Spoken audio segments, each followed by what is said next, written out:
Boa tarde, queridos. Boa tarde, querido Zé.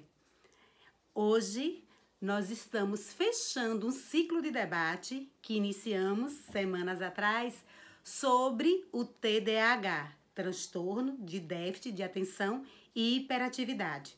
E abriremos um novo ciclo. No novo ciclo, nós iremos debater, levar até você conhecimento sobre os transtornos psicológicos. Muitos são os transtornos psicológicos. Vamos elencar, vamos falar semana a semana sobre aqueles que mais interessam e tem chegado a mim a necessidade de podermos ajudar a comunidade araciense e não só Araci, mas todos que tiverem acesso de outras cidades, estados a esse vídeo, tá? Então, dentro dos transtornos psicológicos, falaremos sobre transtorno do pânico, bipolaridade, transtorno borderline, fobias específicas, depressão, manias, o toque. São diversos os transtornos psicológicos e falaremos nos próximos programas. Espero contar com a audiência e escuta de vocês, porque o nosso objetivo, como falamos, é levar a vocês, através dos meus trabalhos psicológicos, conhecimento a respeito desses transtornos. Tudo bem? Mas algumas pessoas me enviaram mensagem perguntando: Elivânia, será o último programa? Por que você vai acabar? Semana passada você falou que seria o último. Bem, gente, o último que fala sobre o TDAH. Embora no meu canal Elivânia Santana, lá no YouTube, vocês poderão encontrar mais sobre TDAH. Não temos como esgotar, é um assunto amplo, diversificado, e nesses últimos dias a gente tentou levar um pouquinho para você sobre o TDAH. Eu estou muito feliz, sabe, Zé? Bastante feliz, porque algumas pessoas falaram assim: eu nunca tinha escutado falar sobre isso e agora eu sei. Outros diziam: eu, inclusive, tenho famílias, pessoas na família que têm o transtorno, mas eu não sabia e agora eu posso lidar mais com ele. Para a gente é gratificante, né, ser encontrada na rua, parada pelos amigos e receber esse retorno, receber essa devolutiva. Obrigado pelo carinho de vocês. Obrigada pela atenção de vocês. Obrigada, Zé Socorro, por você estar proporcionando, através desse instrumento, que é a Rádio Cultura FM, esse momento para discutirmos, para abrirmos um debate sobre assuntos tão interessantes. Estamos felizes, eu e toda a equipe da rádio, com os resultados, né? Porque o mais importante não é o processo, é o resultado. E aqui está esse resultado. E para iniciar o fechamento, hoje iremos promover orientações às escolas sobre o TDAH, tá? Nesse nosso último programa só do TDAH. Voltaremos posteriormente, como dito, com outros assuntos. E prestar essas orientações às escolas. Eu sou mantenedora, dona também de uma escola particular.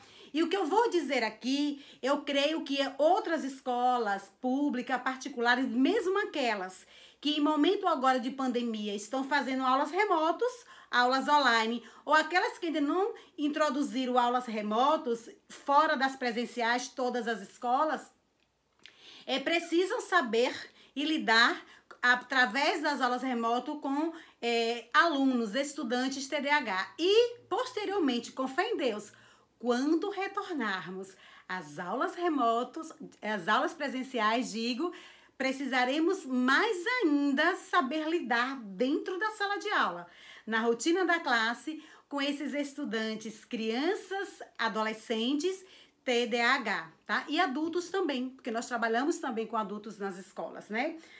A depender da seriação, a gente também trabalha com adultos.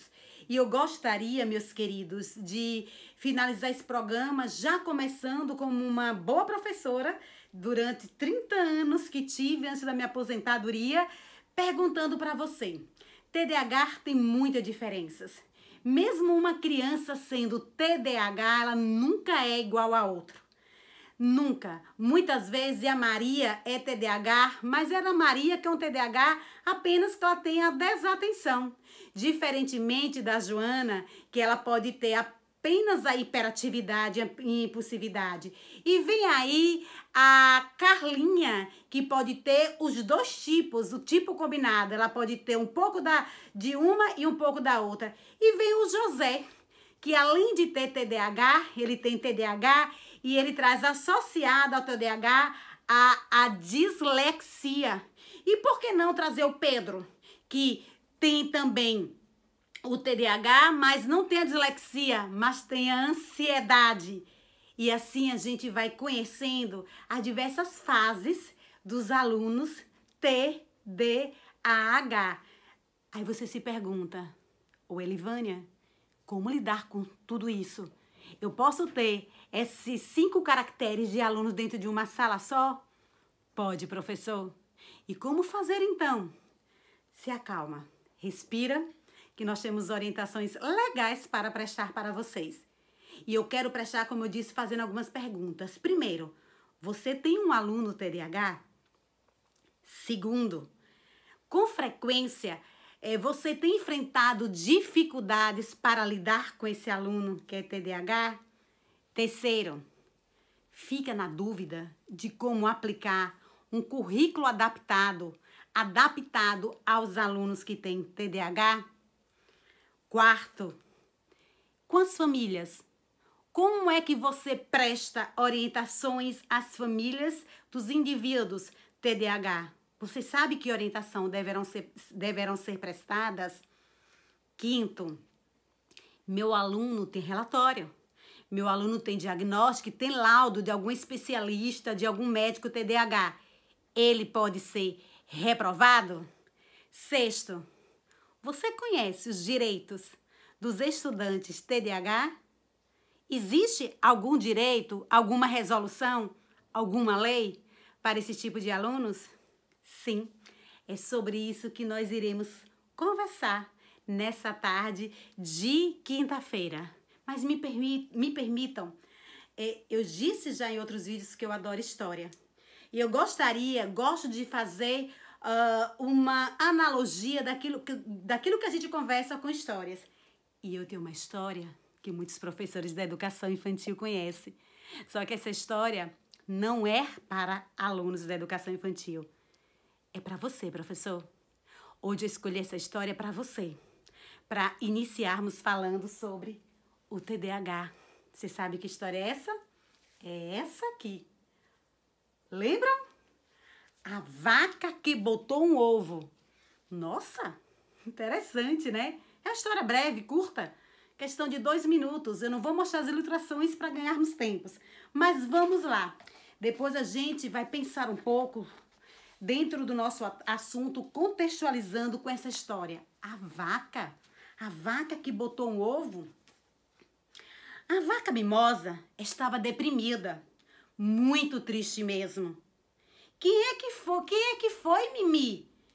Cacarejaram as galinhas. É que eu não tenho nada de especial, disse Mimosa. Não sei andar de bicicleta, plantar bananeira, como as outras vacas, amigas minhas sabem. Eu me sinto tão comum. Naquela noite, as galinhas arquitetaram um plano muito esperto. Cococó, cococó, cococó, cococó, cococó, cococó, e elas começaram a discutir sobre esses planos. Discutiam e de repente, na manhã seguinte, havia uma agitação danada no curral. Eu botei um ovo! Mimosa deu um grito estridente. Todas as outras vacas ficaram sem fala. Nenhuma delas tinha jamais botado um ovo. Até o fazendeiro veio correndo. Por Deus do céu, ele gritou. A Mimosa botou um ovo? A mulher do fazendeiro não aguentou e ligou para a rádio Cultura FM no programa Patrulha da Cidade e disse: Zé Socorro, já sabe da novidade? A vaca Mimosa botou um ovo, acredita? Veio gente de Teofilândia, veio gente de Serrinha, de Coité, veio gente de Lamarão, veio gente de Biritinga, de Barrocas, de Euclides da Cunha, de Tucano, meu Deus, veio gente de toda a região cisaleira para ver uma vaca que botou um ovo. Temos muito orgulho da Mimosa, anunciou o fazendeiro para toda aquela multidão que veio ver a vaca que botou um ovo. Agora a Mimosa se sentia muito, mas muito especial. E as galinhas ficaram super, hiper, mega satisfeitas em vê-las saindo da depressão, em vê-la feliz. Mas as outras vacas estavam com essa mesma felicidade das galinhas? Nem tanto. Algumas diziam, agora ninguém acha nada mais a gente interessante andar de bicicleta. A outra falava, nem plantar bananeiras. Mas uma conseguiu interrogar. Ô, gente, tem alguma coisa esquisita acontecendo, não? Vacas botam ovo? As galinhas é que botam ovo. Mas nós não acreditamos que foi você que botou o ovo, Mimosa. Disseram aquelas vacas invejosas, aquelas vacas que estavam inquietas com o sucesso da Mimosa, porque viu Mimosa feliz, autoestimada, com seu astral todo lá em cima. Achamos que essas galinhas, Mimosa, é que armaram tudo isso para você. Entendeu? Mimosa ficou chocada. Baixou aquela tristeza, aquela deprê. Mas ela interrogou. Então, provem. Provem. E responderam isso perguntando às galinhas. Então, todo mundo resolveu esperar. Dia por dia, as vacas espiavam enquanto Mimosa ficava sentada em cima do ovo para ele ficar quentinho. Mas nada acontecia, gente. Até que uma manhã, de repente, ouviu-se um barulhinho. Tap! Tap! Tap! Vai nascer! Gritou uma das vacas. Quando Mimosa se levantou, tap, tap, tap, tap. O ovo rachou, abriu-se. E dele saltou uma bolinha marrom cheia de pernas.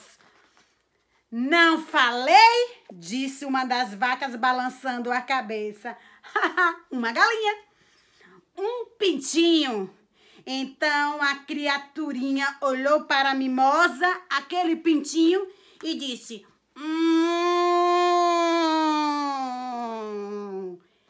Ela gritou bem alto. Mimosa sorriu e abraçou seu bebê bem forte.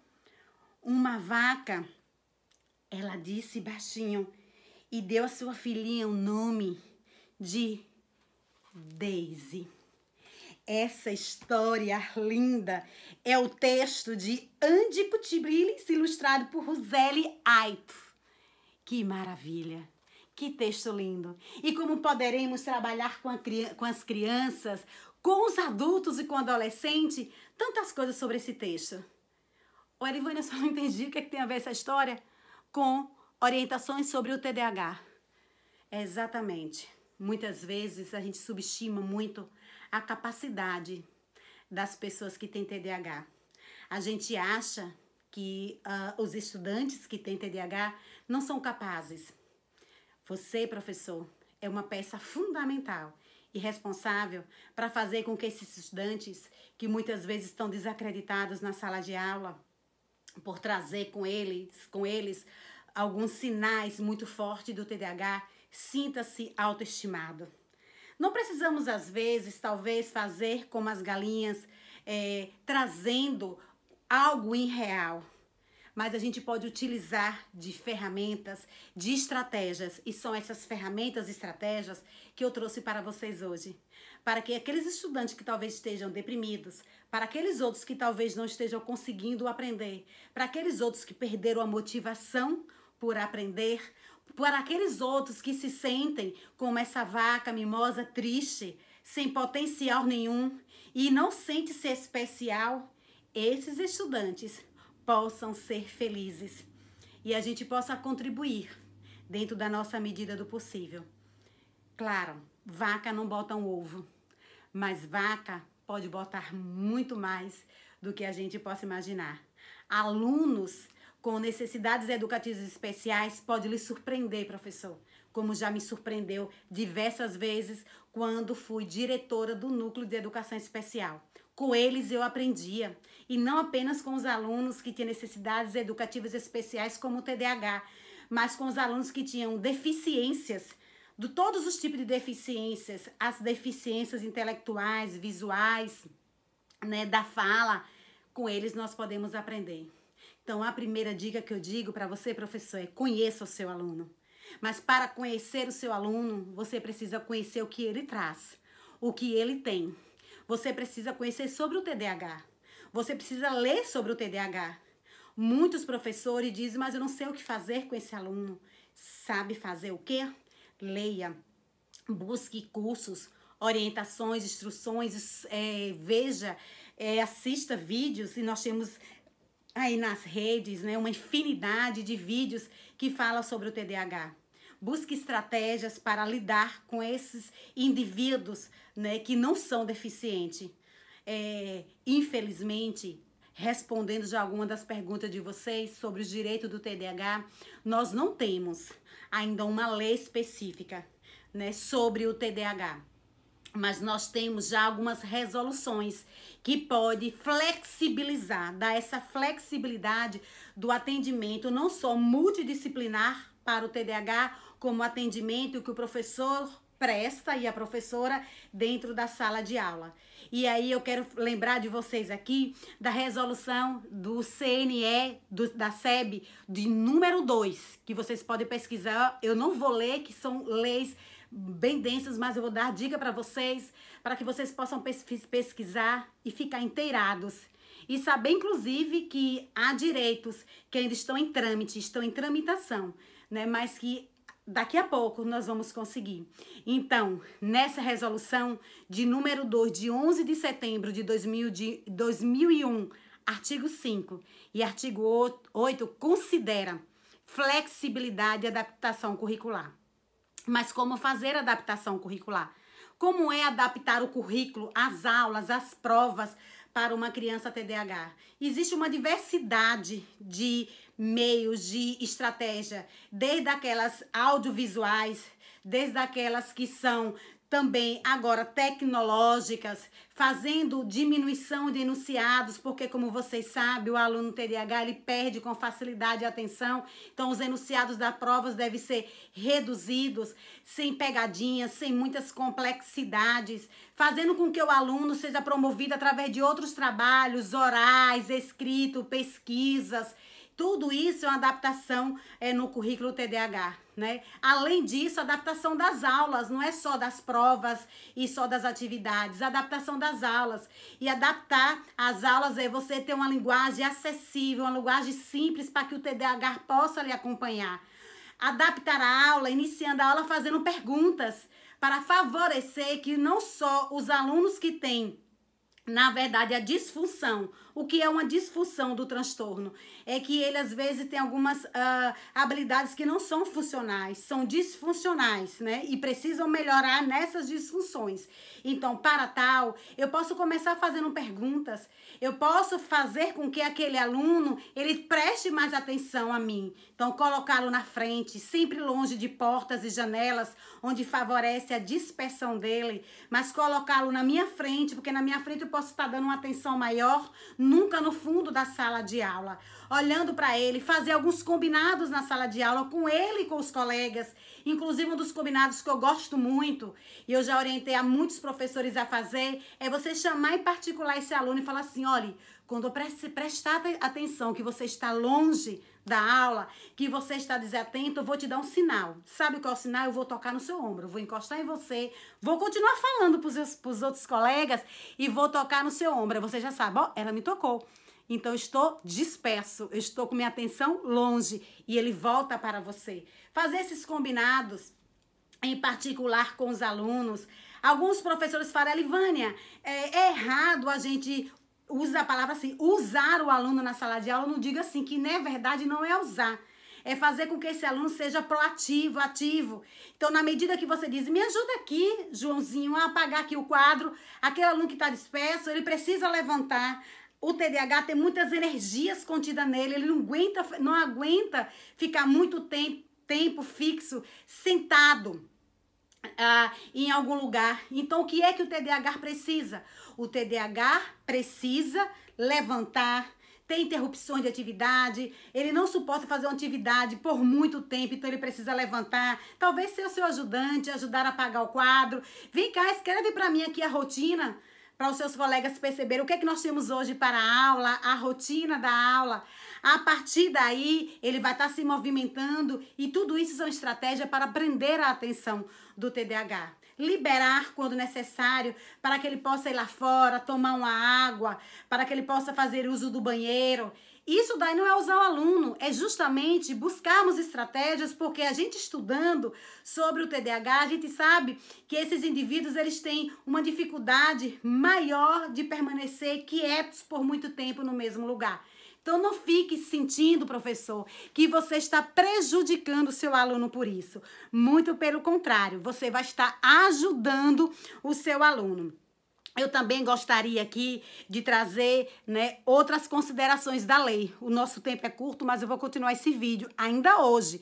Não vai estar aqui no programa, mas vá lá no meu canal, que eu vou continuar com esse vídeo, onde nós vamos falar de mais coisas bem detalhadas sobre o professor. Porque o nosso tempo aqui no programa é um tempo menor. Então, nós vamos falar, vocês procurem o vídeo lá, que vocês vão ver a continuidade desse vídeo, né?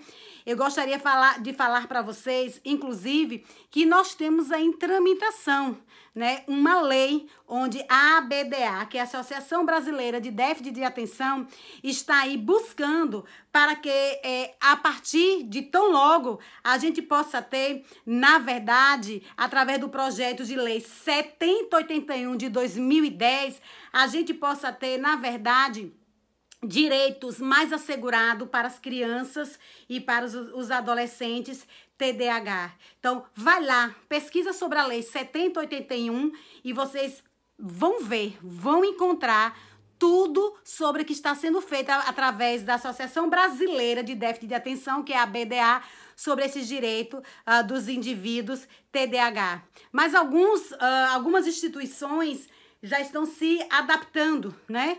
E o Enem, por exemplo, já sofreu algumas adaptações. Então, o aluno TDAH, assim como na escola, ele tem um tempo maior. Se ele não pôde, naquele tempo, concluir a sua prova, ele pode ter um tempo maior para a conclusão de prova, pode ser levado, se ele quiser, para ir para uma sala mais tranquila, sem ruídos, para fazer a prova. Assim como agora no Enem já tem uma sala específica, né, para o aluno que deseja fazer a prova. Sobre a questão da reprovação, se a escola aplica todas as estratégias que o indivíduo TDAH tem direito, e se a escola aplica todas as estratégias, esse aluno pode ser reprovado? Sim, porque a escola tem como comprovar que ela aplicou todas as estratégias necessárias de adaptação curricular desde o início do ano.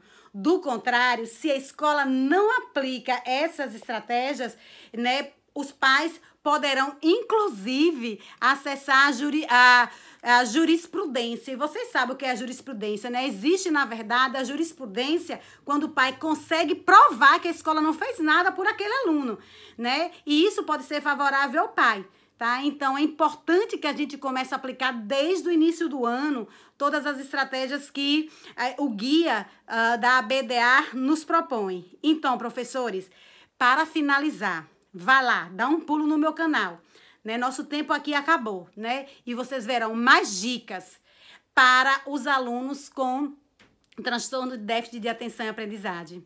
Um beijo, de hoje a 8 estou junto com vocês. Um beijo, um queijo e fica com Deus.